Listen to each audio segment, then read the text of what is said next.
quelle est l'importance du mentorat dans le domaine de l'entrepreneuriat selon vous? Alors, j'ai un problème avec le mentorat dans sa définition principale, mais dans le principe, oui. Je prends un exemple.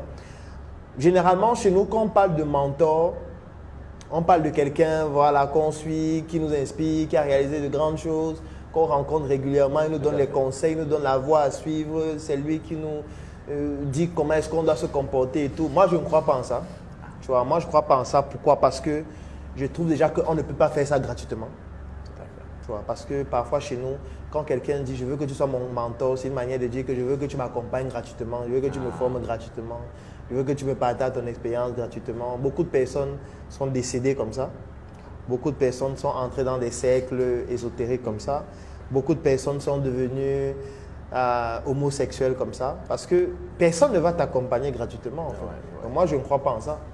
Je ne crois pas en quelqu'un qui connaît tout et qui peut te donner des conseils sur tout pour t'orienter dans ce que tu dois faire dans ta vie. Moi, je ne crois pas en ça. Parce que moi, je dis toujours qu'en entrepreneuriat, la réussite, c'est l'exception. Si tout le monde dans cette salle se lance en entrepreneuriat, dans 10 ans, soit nous tous, on aura échoué, soit il y aura peut-être une, deux maximum qui vont pouvoir s'en sortir. Donc, quelqu'un qui a réussi à s'en sortir ne peut pas dire que c'est seulement grâce à son talent, ou grâce à son argent, ou grâce à ses compétences. C'est faux. Tu vois, il y a une dimension spirituelle, il y a une dimension, je veux dire quoi, conjoncturelle, il y a la chance qui intervient, il y a beaucoup de paramètres qui font que tu ne peux pas dire que parce que tu as réussi à faire certaines choses, tu as qualité pour pouvoir devenir le mentor de quelqu'un et lui dire ce que lui doit aussi faire pour réussir. Par contre, on peut partager son expérience dans le but que les gens s'en inspirent, pas pour faire la même chose, mais pour comprendre que c'est possible et qu'ils peuvent pouvoir voir ce que les autres ont fait pour croire qu'eux aussi peuvent faire. Donc, on peut inspirer les autres. Mais ce parcours selon lequel on a quelqu'un qui est notre mentor et on le suit, on fait ce qu'il dit, on fait ce qu'il a fait, moi, je trouve que c'est très dangereux, à mon avis, et je ne peux pas recommander ça à quelqu'un. Maintenant, est-ce qu'on devrait s'inspirer de ce que les autres ont fait pour pouvoir déjà voir que c'est possible et nous aussi avoir la détermination nécessaire pour ne pas commettre les mêmes erreurs et créer notre propre voie? Oui, je pense que c'est la meilleure chose à faire. Mais il faut éviter au maximum de dire que tel je le suis, c'est... Sauf si peut-être c'est quelqu'un avec qui vous avez une relation particulière et tout, mais il y a beaucoup de vices. C'est pour ça que j'évite d'avoir ce type de... Je ne veux être le mentor de personne, de toutes les manières. Je n'en ai pas envie. J'estime que je partage assez mes connaissances. Si quelqu'un veut s'en inspirer, j'ai écrit beaucoup de livres, je produis beaucoup de vidéos, on fait beaucoup de formations, la personne peut suivre. Si la personne veut qu'on l'accompagne, c'est un programme de formation, la personne peut souscrire un programme, on l'accompagne. Après le programme, lui-même, il peut se débrouiller sans pleurer. Si la personne estime que nous, on a une expérience à lui partager, on peut lui partager notre expérience. Mais dire qu'on va marcher main dans la main, non. Oui. Tu vois, moi, je ne veux pas marcher main dans la main avec quelqu'un. Parce que j'estime que chacun a son prix à payer.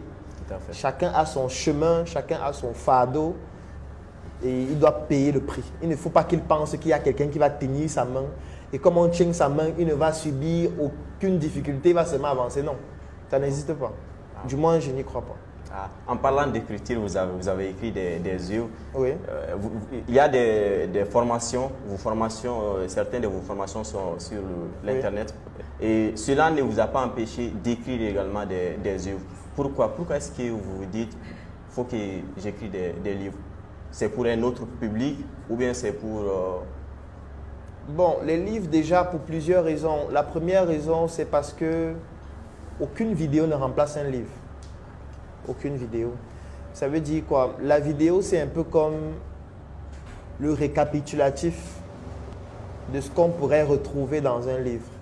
Je prends un exemple. Les questions que vous êtes en train de me poser, si je devrais y répondre par écrit, je serais plus précis, je serais plus détaillé, je vais donner des explications qui sont plus pointues.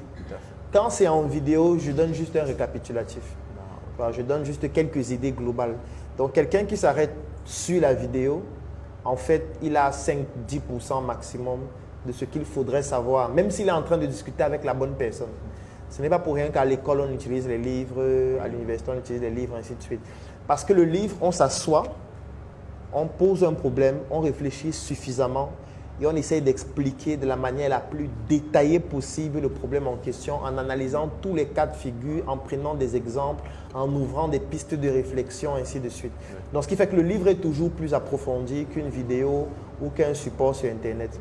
Deuxième chose, c'est que le livre permet d'entrer dans le patrimoine intellectuel d'un pays et même d'une nation et même de l'humanité. Oui. Ça veut dire quoi? Aujourd'hui, par exemple, il y a des personnes qui vont soutenir, par exemple, des thèses ou alors des mémoires à l'université, oui, qui vont utiliser, par exemple, certains de mes ouvrages comme référence. Tout à fait. Ça veut dire si quelqu'un veut mener une étude sur l'entrepreneuriat en Afrique, il peut, par exemple, lire l'un de mes ouvrages qui parle d'entrepreneuriat en Afrique pour pouvoir avoir certaines références qu'il va utiliser pour son ouvrage parce qu'il a envie de répondre à une problématique.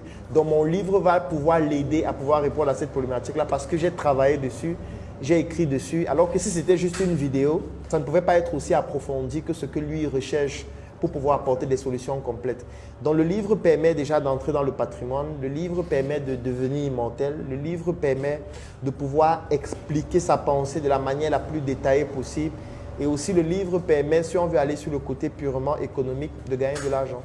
Ah, ok, d'accord. Oui.